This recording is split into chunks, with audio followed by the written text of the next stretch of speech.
जिद कचहरी के शादी रचाई जनवरी में। छोड़ा न जिद कचहरी के शादी रचाई जनवरी में। शादी रचाई जनवरी में।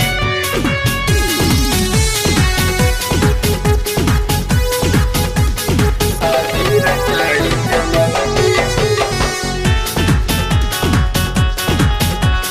शादी रचाई जनवरी में। तोहर बिन मन नाही लागेला सजनवा, निदियो न लागे छूटल बाटे खाना पीनवा।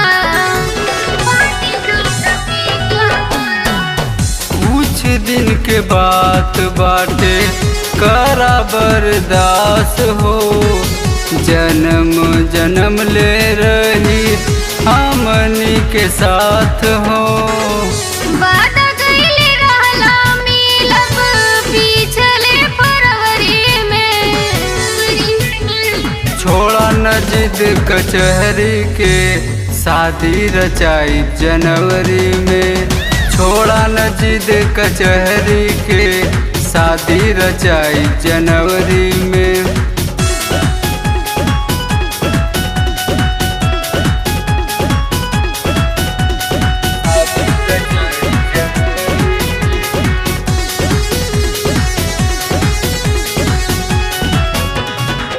मर जाई बुनका बिना खाके हम जहरिया।